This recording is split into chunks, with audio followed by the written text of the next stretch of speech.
आकांक्षाएं आप सबकी आंखों में देख पा रहा हूं। मुझे लगता है कि शायद वो निर्णय सही था।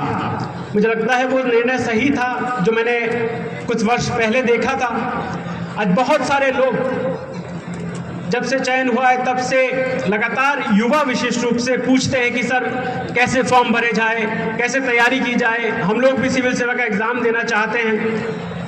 मुझे लगता है कि बहुत खुशी का विषय है हमारे समाज के लिए, और केवल हमारे समाज के लिए नहीं, 36 कौम के लिए, हमारे क्षेत्र से, चाहे किसी भी समाज से, जाति वर्ग समुदाय से अगर प्रतिभाएं शिक्षा के क्षेत्र में अपना नाम रोशन करती हैं, उपलब्धियां अर्जित करती है, तो उस क्षेत्र के संपूर्ण विकास के लिए भी महत्वपूर्ण होता है, और हर व्यक्ति, हर वर्ग जो है वो उससे खुशी लेता है।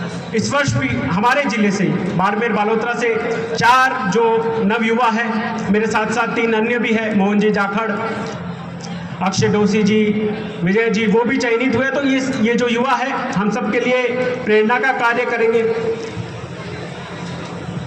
और सबसे ज़रूरत जो जिस चीज़ की आज है, हमें अपने युवाओं को ये दिखाना होगा। सोशल मीडिया का दौर है, भटकाव के बहुत सारे माध्यम भी है।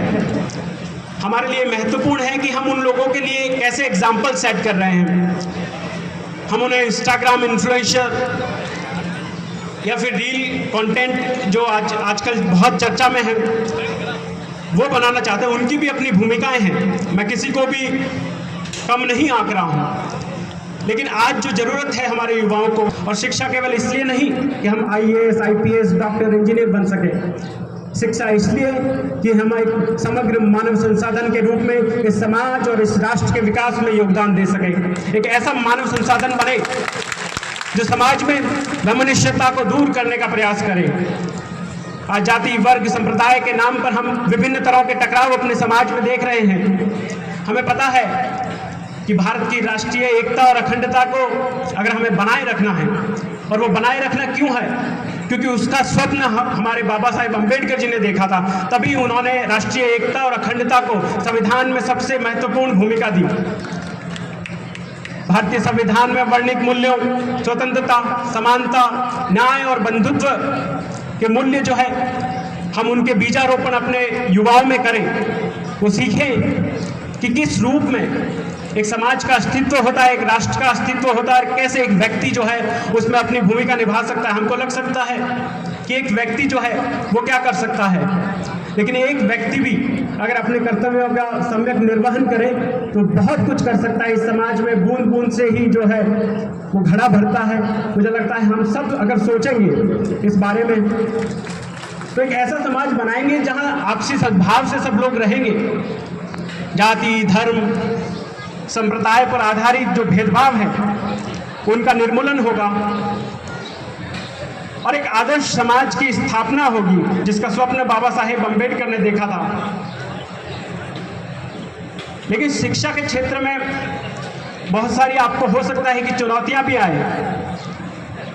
जब हम प्रतियोगिता का दौर है और भारत विकास की उस अवस्था में है जहां प्रत्येक व्यक्ति जो है प्रगति करना चाहता है, चाहे वो शिक्षा के क्षेत्र में हो, उद्यम के क्षेत्र में हो, राजनीति के क्षेत्र में हो, तो ऐसी प्रतियोगिता का होना स्वाभाविक है। इस प्रतियोगिता के दौर में हमें डरना नहीं है।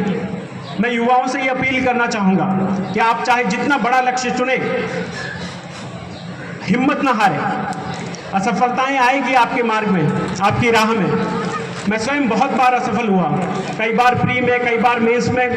2021 में मैंने इंटरव्यू का एग्ज़ाम दिया और इंटरव्यू में मैं UPSC में रह गया, और उससे भी बड़ा जो दुख का मेरे लिए विषय था कि 4 दिन बाद प्रीलिम्स का एग्ज़ाम था और उस प्रीलिम्स में भी मैं फेल हो गया। तो ऐसा लगा कि यार जीवन अब समाप्त हो चुका है।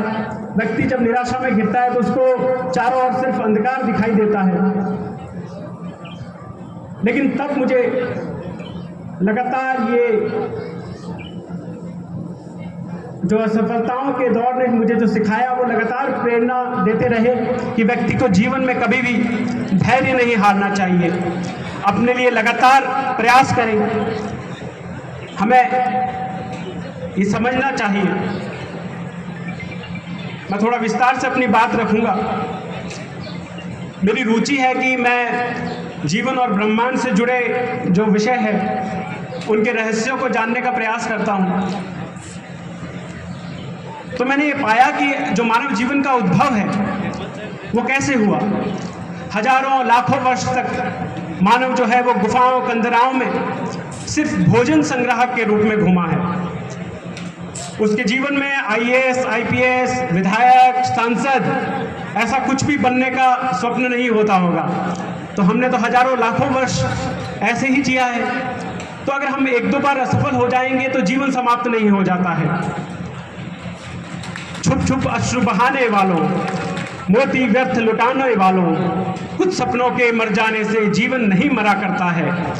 हमेशा हमें ये सोचना है कि एक बार आप असफल होंगे तो वो आपके लिए नए अवसर, नए द्वार खुलते हैं, नई संभावनाओं के। आप अपनी कमियों पर काम करते हैं, क्योंकि जब असफलता आती है